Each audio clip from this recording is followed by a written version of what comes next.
Bueno, mi querido Luis Fernando, ¿cómo está? Buenos días. ¿Cómo estás, Nelson? Buenos días a todas y todos los que nos siguen a través de este medio digital. Un gusto estar aquí. Gracias, mi estimado Luis Fernando. Qué bueno verlo como asambleísta. Usted estaba peleando, ¿se acuerda? Que le querían bajar su curul, no Ah, pudieron, ¿no? claro, no pudieron. Mes y medio, casi 2 meses Claro, eso tuvimos fue que estar voto a voto, peleando creo, ¿o ahí. no? Claro. Qué bueno. Qué bueno, Luis Fernando, que esté en ese curul. Y qué bueno que sea fiel al proyecto, pues no se nos va ah, a cambetear después. Mira, sí, claro, mira, yo creo que eso a lo que te refieres es consecuencia. Yo quiero creer que es impericia, quiero creer que es novatada y quiero creer que es una falta de comprensión de la parte política que siempre ha sido una construcción colectiva, ¿no? Ya, Y cuando tú tienes impericia, tienes novatada, tienes una falta de comprensión de lo colectivo y te dejas llevar por lo personal, finalmente eso desencadena en una serie de conflictos dentro de la organización política que al final trae las consecuencias que ha traído, ¿no? claro. Oye, Luis Fernando, pero ¿a dónde va y cómo mejorar el sistema de selección? No sé si tengas algún tipo de información de eso, porque también como que la organización, no sé, debería como revisar, o es que la verdad son maestros del engaño y luego tú te crees y estás ahí y dices, wow, qué gran elemento, qué buen candidato, y al rato de la hora resulta que son los que, y ojo, respeto, cuando alguien me dice yo tengo criterio propio, todos tenemos criterio propio, pero si ya vas a una organización tienes que regirte por eso, incluso en los ejemplos más básicos, Luis Fernando, como cuando estás en la reunión de curso de la escuelita de tu hijo y todos se tienen que ceñir a lo que decía la mayoría para así no te guste. Pero parece que acá no ha existido eso o se les pasa por alto a la organización. Mira, yo ahí te digo dos cosas. Primero, yo lo comparo con lo futbolístico y Ya, siempre digo, ser director técnico después del partido es fácil. ya, Tomar las decisiones al calor del partido es lo que es lo complicado y lo así es. complejo, ¿no?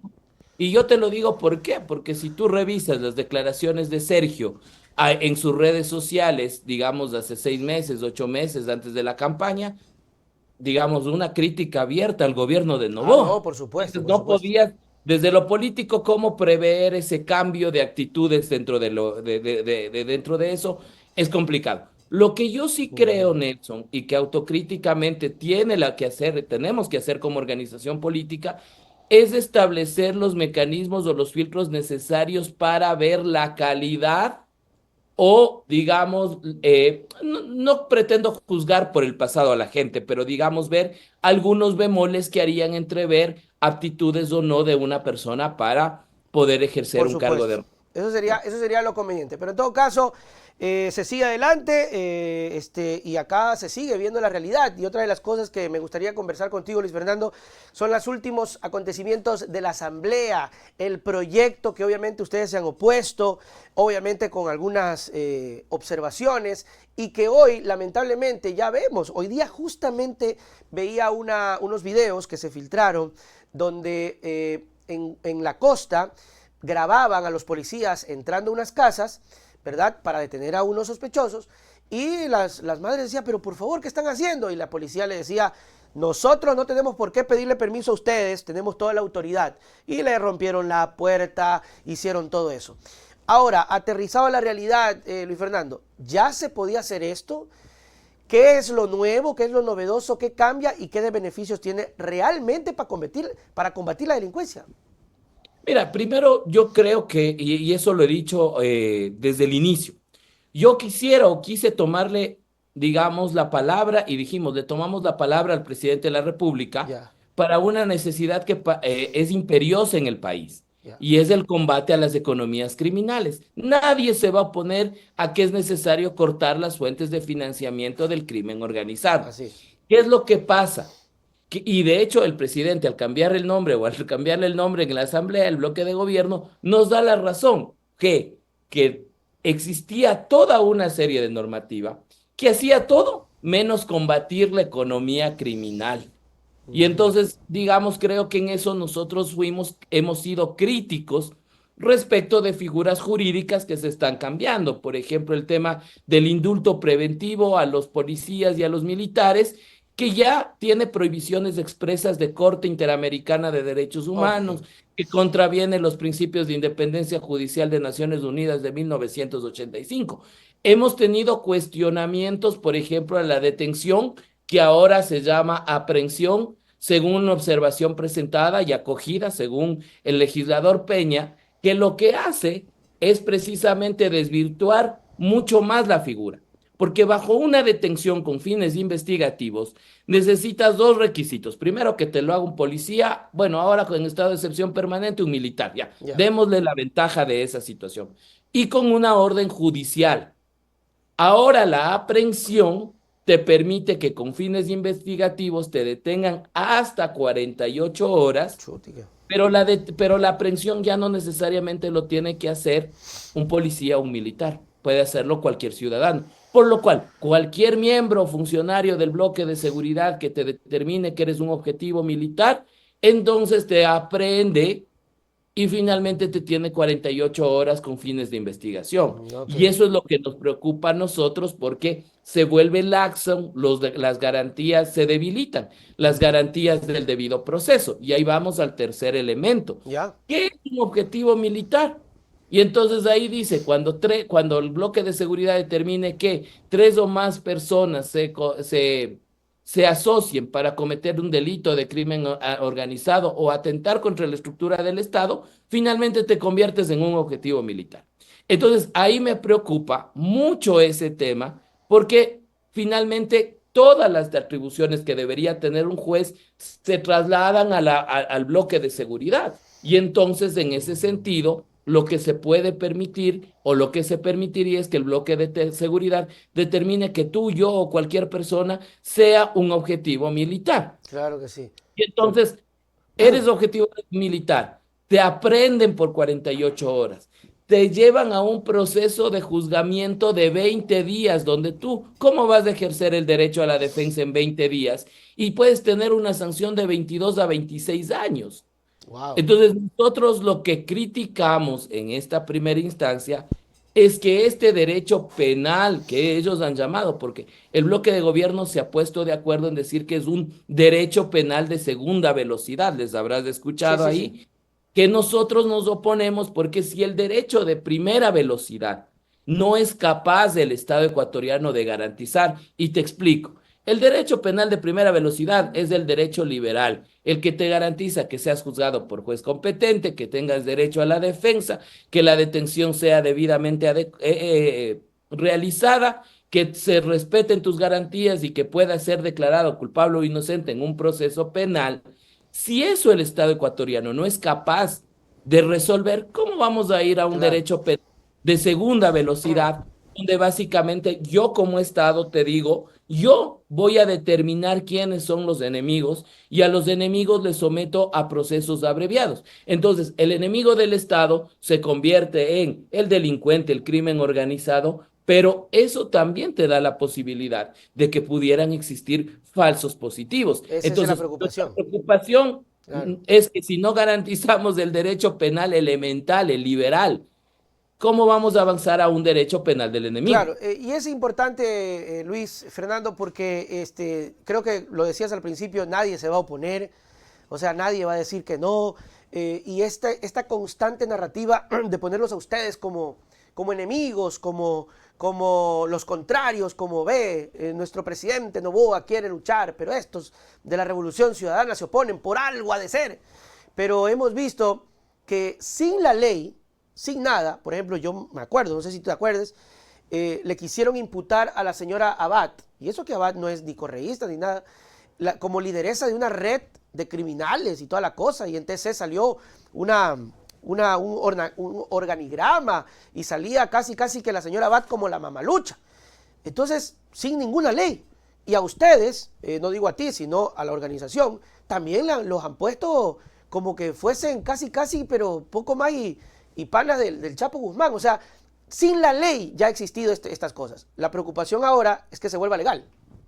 Pero además, digamos, esto, como decía mi profesor de Derecho Penal en la universidad, esto en los casos grandes y políticos se ven, pero lo que pasa es que esto se vive y nuestra preocupación no solo es por la parte política, que es la que sale en los medios de Ajá. comunicación, sino son los casos a diario que ocurren. Y ahí tú muy bien lo Ok, citabas, Nelson. Lo que pasó el fin de semana con esta señora que dijeron que habían ingresado en Guayaquil, habían ingresado a hacer un allanamiento buscando un delincuente, le golpean al familiar de esta señora y resulta que el allanamiento no era en esta casa, sino una cuadra antes. chu, Y ya con el montaje de Teleamazonas que denuncia a la señora, no sé si sería Teleamazonas, digamos ya preparados para tomar declaraciones. El día de ayer, Sibel Martínez hace referencia también a otro falso positivo, donde entran y le dicen, no, ceñito, la policía no necesita orden judicial exactamente. para el tema del allanamiento. Y digamos, ¿qué pasa con la gente en realidad, con las personas que no tienen que ver con el crimen organizado, pero que por un informe de inteligencia terminan vinculados y en 22 días no pueden probar su inocencia? Claro. Entonces, lo que le puede pasar a la clase política, digamos, es lo menos trascendental, aunque no deja de ser preocupante. Es que Nos, arman el show, lo pues. que, claro, lo que a nosotros en realidad nos llama la atención es que esto puede pasar con cualquier ciudadano. Ujú, Y claro. Nelson, yo te digo, esto ya pasó en Barrios Bajos versus Perú. Y ya lo dijo la Corte Interamericana. En el Fujimorismo le declararon objetivo militar a una familia en el barrio, en la comunidad Barrios Bajos. 15 personas estaban celebrando los 15 años de su hija y más los familiares. Los confundieron con delincuentes. En 2 minutos entraron policía y militares a quemarropa al uso de la fuerza letal, 15 fallecidos, entre esos niños y niñas, y resulta que después de 10 años la Corte Interamericana dice, ¿sabe qué? No han sido delincuentes, eran ciudadanos civiles a los que ustedes hicieron. Y si a eso le sumas que esto generaría impunidad o indulto para Claro, las Fuerzas supuestamente, sí. Armadas, digamos, eso es preocupante. ¿Por qué? Porque hemos retrocedido, y con esto concluyo, Ujú. Nelson, hemos retrocedido a la teoría lombrosiana del derecho penal. ¿Qué decía Lombrosio? Si es que tienes ciertos rasgos físicos, si es que tienes tatuajes, si es que eres medio, no eres muy agraciado o vives en un sector Si eres popular, negrito. necesariamente eres el enemigo porque debes de estar vinculado con el crimen organizado. Y esas teorías que fueron superadas ya nuevamente podrían volver. Me hace acuerdo, Luis Fernando, acá siempre ha existido robos a los buses y me acuerdo que empezaron a tratar de hacer batidas o requisas y yo era estudiante, ¿no? Y yo estaba en un bus para Guayaquil y subió un policía y decía, aquí tienes que ser psicólogo. Y entraba y recorría y los veía. Tú abajo, tú abajo. Y cuando te dabas cuenta, era lo que te decía, ¿no? Era el negrito, el feíto, ¿ya? Y a veces no pasa así, pues a veces el asesino, el sicario es blanquito, ojitos claros, bien puestos. Pero bueno, Luis Fernando, acá Johnny Maquilón en el chat dice lo siguiente y me parece que es importante traerlo a colación porque es lo que la gente a veces también opina. Dice, ¿por qué temor a la ley si la ley termina siendo para los delincuentes? Si soy una buena persona y andamos por la derecha, no tenemos por qué temer, porque los que deben temer son los pillos. Esa es como que la narrativa que te venden, porque al final tú dices, sí, es verdad, pero resulta que hay una bala por ahí que te mata al inocente. Ese es el problema, ¿no? Claro, y además, digamos, a ver, todos estamos de acuerdo que quienes no somos delincuentes debemos caminar libremente en el país. Claro, Digamos, no estaríamos sometidos a esta situación. claro. La dificultad que existe es que las normas que se están creando o que se pretenden crear en este momento le otorga a un grupo de personas el decidir si eres a criterio de una o de otra persona, si eres o no una persona, entre comillas, de bien, y esos criterios que dependen de un grupo colegiado pueden equivocarse. Claro. Mira, yo lo digo, mira, yo no soy docente, pero metodológicamente quiero explicarlo. Dale. El otro día en un medio de comunicación me decían, no, ayer, que tenía una entrevista con Javier Lazo en Palabra Ya, ya, Suelta. sí lo conozco. Entonces, Javier me decía, oye, ¿cuál es el perfil del penalista? Entonces decía que, para mí todas las ramas del derecho son importantes, pero quizás la más importante es la del penalista, porque un error de un Ujú. abogado, un error de un juez, es la diferencia entre estar libre o estar preso siendo inocente. Entonces yo le decía, por eso es que los legisladores tenemos que tener cuidado y espacio, responsabilidad con la normativa que nosotros estamos generando.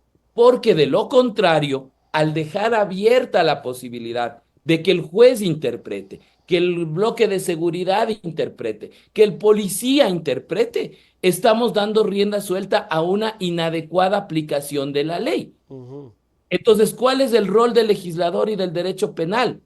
Es ser restrictivo, ser legalista, ser un derecho penal cerrado. Y te voy a repetir lo mismo que le dije ayer a Dale. Javier. Le digo, mira, yo he discrepado con Felipe Rodríguez, porque además fuimos de la misma generación de El la abogado. universidad. Y sí, y yo tengo una discrepancia profunda con Felipe Rodríguez en temas políticos, incluso ideológicos. Pero hay una cosa que yo le reconozco a Felipe Rodríguez cuando él dice, hay que tener cuidado porque el derecho penal tiene que ser restrictivo. No Ya. podemos abrir una ventana para que el juez, el policía, el fiscal interprete, porque de esas interpretaciones resultan inocentes en la cárcel. Claro. Entonces es eso lo que tenemos que cuidar. Aún Y así, a veces lamentablemente, existe inocentes en la cárcel, ¿no?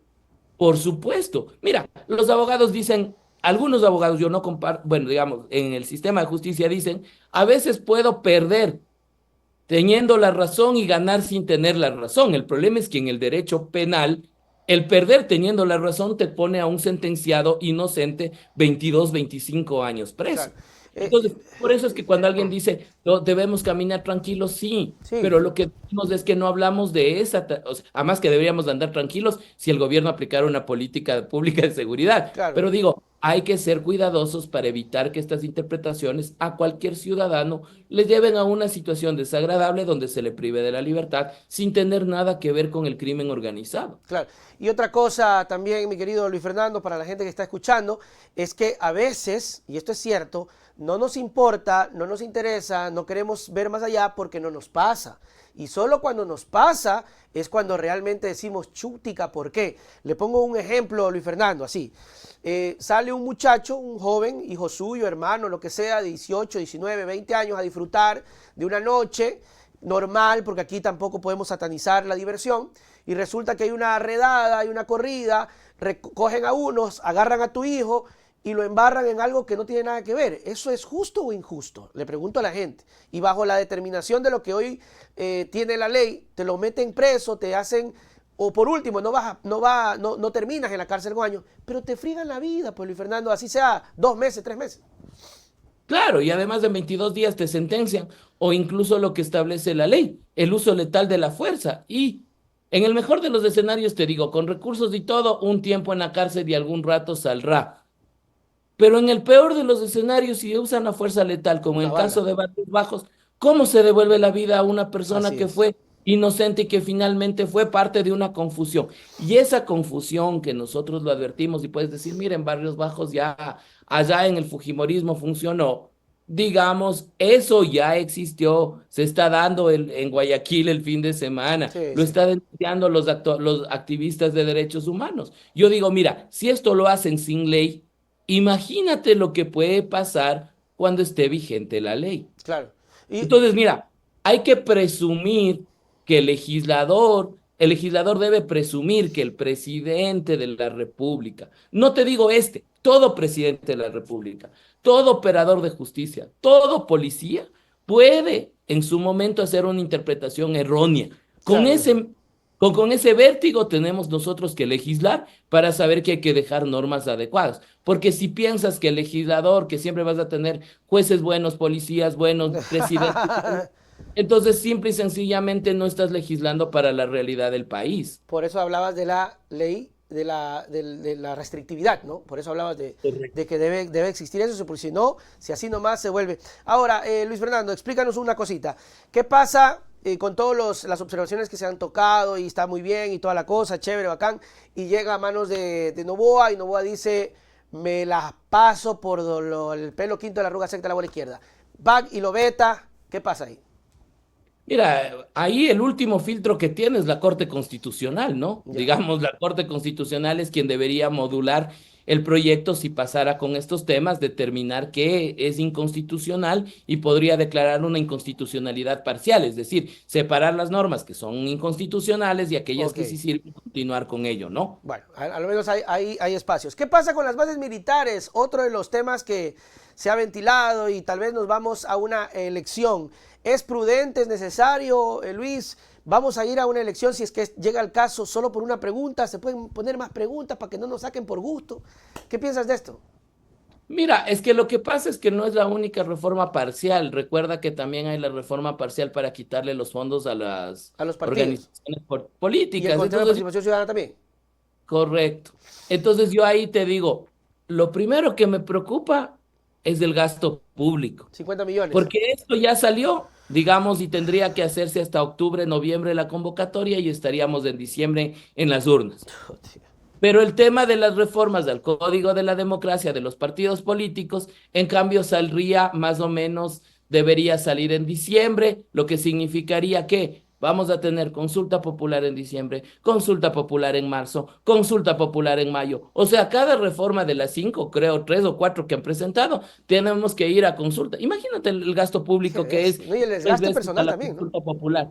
Porque además el presidente no puede interpretar, y ni el Consejo Nacional Electoral decir, como una, no le voy a dar publicidad contigo, pero hay una frase que dice se acumuló. Ya. Pues no podemos decir que se acumulen las Ah, consultas no se y vamos a puede. todas. No, Yo porque decía cada así una desde mi ignorancia para ahorrarnos plata. no, es que cada una tiene que cumplirse en 45 días y como fueron ingresadas en tiempos distintos, tienen que convocarse en tiempos distintos. ¿Ya? Entonces, sí es un desgaste para la sociedad, para los Claro, recursos de estar cada claro. 4 meses en consulta popular. Es un Pero desgaste, Luis Fernando, porque, perdón que te interrumpa, acá vemos bombas en la bahía hace poquito, asaltos, crímenes y un gobierno que ya ni le importa, ya ni siquiera hablan del plan Fénix, o sea, ya ganamos ahí haciendo trampa, qué chi, dijo uno, por presentar un plan claro de seguridad y vivir así, a las reacciones nada más. no, y ahí te digo, ya en el tema del fondo, me parece que yo decía el día de ayer, eh, l- voy a generar creo que un segmento. Eso se me está ocurriendo. Dale. Lo que no se dijo en la asamblea, ya que no nos dejan hablar, voy a hacer en cada sesión al final posicionar los temas. ¿Está Pero bien? ¿qué no se dijo ayer en la Asamblea Nacional? Se confunde militarismo con cooperación internacional. Porque ayer todos dijeron o nos hicieron entrever que el tema de la base, de las bases militares es un tema que ayuda a la seguridad. Y a la Pero cooperación. lo que tú estás detrás de esto es legitimando no para una cooperación internacional de lucha contra el crimen organizado. Lo que tú estás permitiendo es la imposición de bases con fines militares. ¿Y eso qué significa? Tomar partido en conflictos, en conflictos ajenos, por ejemplo, la guerra de Rusia y Ucrania, porque para eso va a ser utilizada la base militar. Mm, Entonces, ¿por qué nuestra oposición? Porque nosotros estamos en contra del militarismo. Y porque yo decía en otro medio de comunicación, Nelson, oigan, nuestras Fuerzas Armadas no están ni siquiera lo suficientemente dotadas para ayudar al combate del crimen organizado. y El está país ni también siquiera podrida. puede combatir el crimen organizado. ¿Y en serio nos van a decir que vamos a entrar a conflictos internacionales de donde tenemos que mandar militares? No hay presupuesto y tenemos que tener armamentos para meternos en conflictos internacionales en los que nada tenemos que ver. Entonces, de eso es lo que está en juego. Y yo te digo, te doy ahí un dato. Dale. Entre el 2022 y entre el 2021 y 2022, Guillermo Lazo ya firmó y expidió un acuerdo de cooperación internacional para el combate al crimen organizado y a los delitos transnacionales, Ya. con la Unión Europea, con los Estados Unidos. Entonces, no hace falta reformar la Constitución para lo que ellos quieren. ¿Por qué no se han acercado a Estados Unidos para decir necesitamos cooperación en el combate del crimen organizado? Claro. ¿Por qué no se han acercado, si hay herramientas, a la Unión Europea para decir, oigan, Unión Europea, necesitamos? Ujú. Entonces, yo te digo, nos quieren vender la idea nuevamente de la seguridad, el argumento de la seguridad, Claro, esa para es. establecer bases militares. Y entonces eso es ahí donde digo, no confundamos militarismo con cooperación internacional. Ujú. Y ayer bien lo decía, mira, Alfredo Serrano, Sí, lo dijo muy bien, a no pesar es de de que la votó a línea, favor. que no es de la línea y que de hecho, con todas las críticas, Alfredo Serrano lo decía. Dudo que Estados Unidos quiera poner una base militar aquí, Sí, no hay pero voluntad bueno, tampoco. finalmente lo haga, finalmente dice, tiene su postura. ¿Pero a qué me refería? Alfredo Serrano, que incluso ha votado con el gobierno, reconoció que que hay que decirle al país la verdad, pues, que Sí. no hay que confundir el militarismo con lo que significa la cooperación internacional para el combate al crimen organizado. Y ahí te digo que habían bastantes falacias, porque decían, el crimen ha permeado desde que salió la base de Manta. Eso es Oigan, falso. pónganse, te doy un dato, pónganse de acuerdo, pues. El presidente de la República, para motivar la urgente económica, el presidente de la República, en la exposición de motivos, dice que el crimen ha permeado desde el 2022 hasta el 2025, y sus legisladores hablan del 2009. Sea, por lo menos lean su propia exposición de motivos, pues. Eh, Te digo, bueno, ese tipo de cosas son las que tenemos. Yo, mira, creemos y creo y estoy consciente de que hay que establecer una oposición propositiva. Y Valentina Centeno decía que parte de la urgencia económica es el tema de la lucha contra los delitos transnacionales. Y en la primera urgente económica no tienes una norma para para establecer aquello. los mecanismos de cooperación en el delito transnacional. Tienen una normativa de cooperación internacional que no le han activado y entonces el esquema o la teoría de la seguridad sigue siendo nuevamente utilizada para la imposición de una agenda política que, si tú me dices que es la implantación del derecho penal del enemigo en la seguridad interna y externa del Estado. Y me Totalmente. parece que más bien eso hay que transparentarlo, ¿no? Así es, mi querido Luis Fernando, gracias por haber estado con nosotros. Espero que no sea la última. Siempre bienvenido. Y nos despedimos de ti esperando una próxima oportunidad. Chau, chau. Un gusto, Nelson, y un buen día para todas y todos.